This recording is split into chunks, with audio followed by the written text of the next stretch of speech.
साथियों नमस्कार, सुप्रभात। कैसे हैं आप लोग? मुझे आशा है कि आप लोग स्वस्थ होंगे, मस्त होंगे और अपने जीवन में आगे बढ़ रहे होंगे।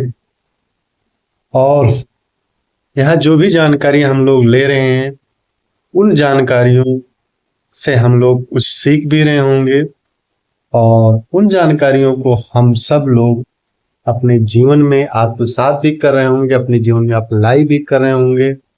और उन जानकारियों को हम सब दूसरे लोगों के बीच शेयर भी कर रहे होंगे, बता भी रहे होंगे। क्यों? क्योंकि बताना हमें इसलिए है कि हमें ज्यादा से ज्यादा लोगों को जागरूक करना है, ज्यादा से ज्यादा लोगों को स्वास्थ्य के प्रति जो है हमें जागरूकता लानी है, जिससे कि वो जागरूक रहें स्वास्थ्य को लेकर के, जिससे वो बीमारियों से बचें और खुद भी स्वस्थ रहें, अपने लोगों को भी स्वस्थ रखें।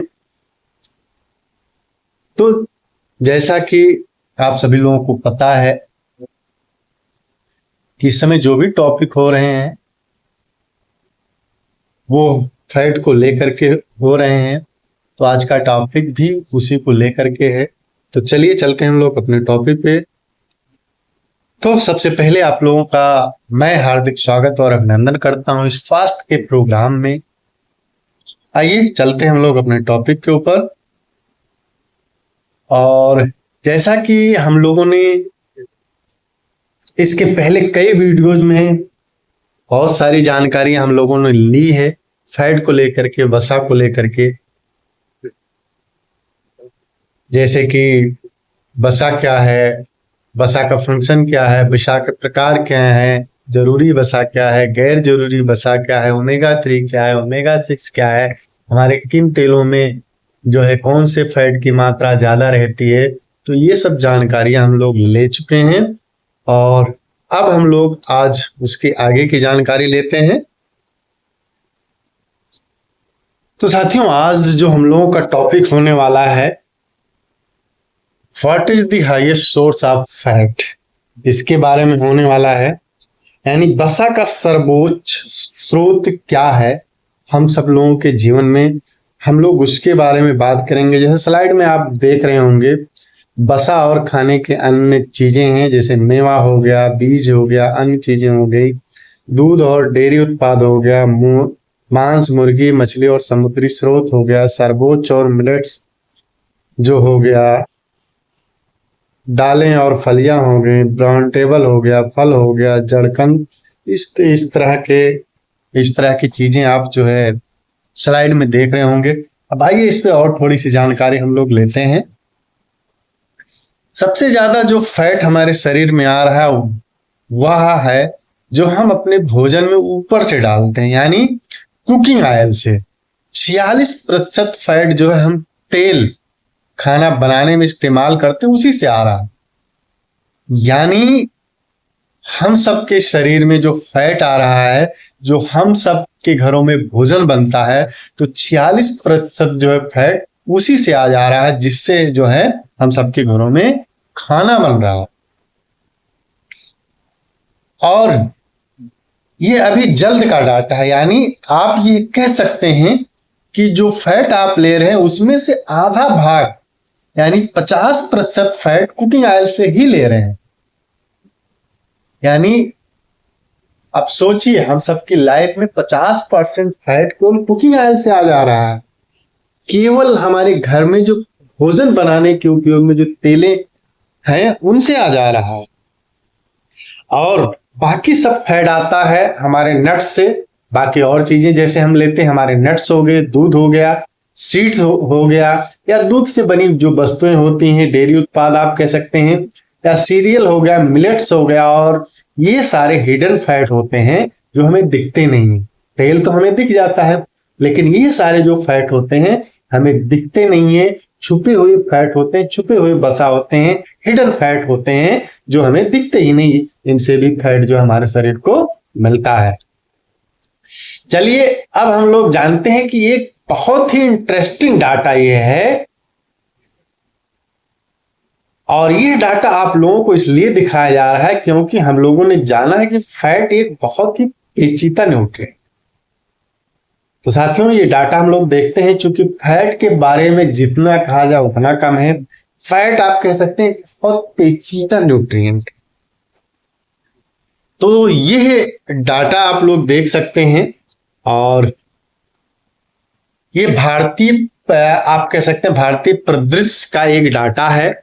और इसमें प्रतिदिन सेवन जो है फैट वसा का जो सेवन आरडीए जो रिकमेंड करता है 15 से 30% रिकमेंड करता है।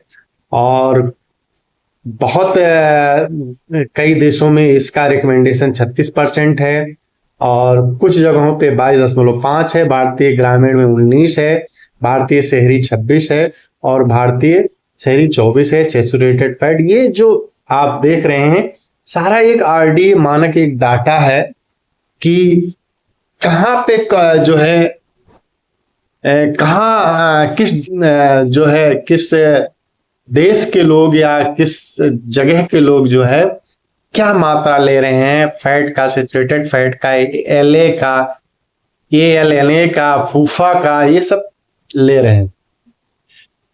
तो यह जो है एसएफएफ संतृप्त वसा अम्ल है, एलए लिनोलेनिक एसिड ओमेगा 6 फूफा है, अल्फा लिनोलेनिक एसिड ओमेगा 3 फूफा है, और ओमेगा 3 फूफा लंबी श्रृंखला poly unsaturated fat acid EPA DHA है। यह जो है प्रकाशित हुआ था Indian journal of medical research 2016 का है। तो इसमें और आगे हम लोग जानते हैं कि हम सब इस आंकड़े के अनुसार जो है फैट ले रहे हैं कि नहीं ले रहे हैं, या इस आंकड़े से ज्यादा ले रहे हैं, या इस आंकड़े से ज्यादा कौन लोग ले रहे हैं, किस जगह के लोग ले रहे हैं। तो इसके बारे में थोड़ा थोड़ा करके हम लोग जानते हैं। ये नहीं कि फैट हम कम कर दें, क्योंकि उससे हमें फायदा होने वाला नहीं है। ये एक ऐसा नया रिसर्च हमें बताता है, क्योंकि आप ये स्लाइड में देख सकते हैं, जैसा कि स्लाइड में आप लोगों ने देखा, ऐसा नहीं कि आप फैट कम कर देंगे सारी समस्या का समाधान होगा। फैट आप नहीं कम कर सकते, उससे कोई फायदा होने वाला नहीं है। फैट तो आपको लेना ही लेना है। जो आरडीए प्रतिशत है, जो एनर्जी हमें मिलना चाहिए दिन भर में, वह हमारे भारत के आरडीए के हिसाब से 15 से 30% होना चाहिए। यानी जो आरडीए रिकमेंडेड करता है हमारे भारत के लिए, वो 15 से 30% होना चाहिए। और अगर हम देखें हमारे हिंदुस्तान का जो लेवल है, चाहे वो ग्रामीण क्षेत्र हो या शहरी क्षेत्र हो, वह दोनों इसके अंतर्गत ही हैं। मतलब कि हम सही मात्रा में फैट तो खा रहे हैं, यानी हम जो फैट ले रहे हैं ये आरडीए रिकमेंडेड के हिसाब से हम सही मात्रा में ले रहे हैं। और बहुत ज्यादा एवरेज अगर हम पूरी जनसंख्या को एवरेज कर लें तो औसतन हम उसके अंतर्गत ही फैट खा रहे हैं, हम बहुत ज्यादा फैट नहीं खा रहे हैं। जबकि अगर हम बात करें जो उच्च आय वाले देश हैं, जैसे विकसित देश हैं, जैसे अमेरिका आदि देशों की अगर हम बात करें, तो वहां का जो फैट कंजप्शन है बहुत ज्यादा है। आप देख सकते हैं जो लेबल है, चार्ट स्लाइड में आप देख सकते हैं जो लेबल है उससे कहीं ज्यादा कंजप्शन है, वहां बहुत ज्यादा मात्रा में फैट खाया जाता है। जबकि हम भारतीय लोग जो हैं उसे लेबल के अंदर ही तो है। तो हमें फिर क्यों बोला जाता है कि कम खाओ? इस प्रश्न का जवाब आपको आगे मिलेगा। यानी जब हम आरडीए रिकमेंड करता है उस लेवल के अंदर हम खा रहे हैं, तो फिर क्यों बोला जाता है कि कम खाओ? तो इसका जवाब हम लोग आगे लेते हैं। आप देख सकते हैं कि जो सैचुरेटेड फैट की मात्रा है हमारे रेगुलेशन के हिसाब से, हमारा जो गाइडलाइन है नेशनल इंस्टीट्यूट ऑफ न्यूट्रिशन, उसके हिसाब से जो तय करता है हमारा जो खान पान है, उसके हिसाब से यह 10% से कम होना चाहिए। जबकि आप देख सकते हैं कि वो भी हमारा लगभग उसी के अंदर ही है। लेकिन अगर हायर साइड की बात करें तो 8.8 या 7.2 है। जबकि जो एलए है, जो एक जरूरी फैट के अंतर्गत आता है, वह जो है उसकी मात्रा आप देख सकते हैं वो भी हायर साइड पे है। आप देख सकते हैं 8.2, जबकि 2.5 से लेकर के 9% तक ऊर्जा हमें इसे ही मिलना चाहिए और हमारा सबसे ऊपर ऑलरेडी है, यानी ये भी हम ठीक ठाक ले रहे हैं। जो एक और तरह के फैट के बारे में हम लोगों ने जाना, जो फूफा के अंतर्गत आता है, अल्फा लिनोलेनिक एसिड, वो भी एक तरह का ओमेगा-3 ही है जो हमें पौधों से मिलता है। अगर वो भी हम देखें तो भी लेवल के अंतर्गत ले रहे हैं, यानी वो भी जो आरडी रिकमेंड करता है उसके अंतर्गत ही ले रहे हैं। एक और जो बहुत जरूरी फैट है ईपी और डीएचए, उसका जो लेवल है बिल्कुल ना के बराबर। अब यहां आपको देखने की जरूरत है कि जो हमारा ईपी और डीएचए है उसका जो लेवल है ना के बराबर है। सारे फैट तो हम ले रहे हैं रिकमेंडेड लेवल के हिसाब से, लेकिन ईपी और डीएचए का जो लेवल है वो ना के बराबर है, आप कह सकते हैं एकदम कम है,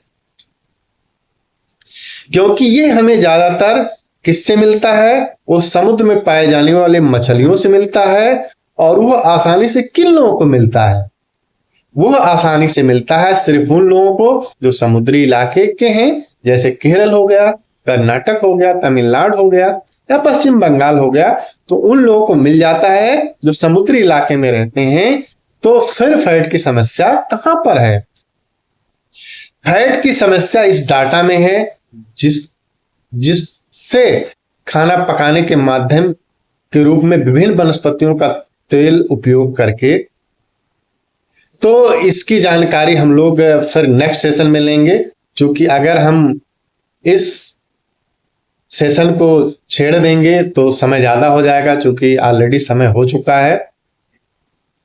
तो आज के लिए इतना ही, और इसमें दी हुई जानकारी अगर आपको अच्छी लगती है, जानकारी से आप संतुष्ट हैं, तो चैनल को सब्सक्राइब करिए और इस जानकारी को ज्यादा से ज्यादा लोगों के बीच शेयर करिए। ज्यादा से ज्यादा लोगों के बीच शेयर क्यों करना है? क्योंकि ज्यादा से ज्यादा लोगों के बीच हमें यह जानकारी पहुंचाना है, जिससे कि वो लोग भी स्वस्थ रहें, जागरूक रहें और बीमारियों से बचें। तो आज के लिए इतना है, फिर मिलते हैं एक नए वीडियो में एक नए टॉपिक के साथ। तब तक आप सब लोगों का बहुत बहुत धन्यवाद।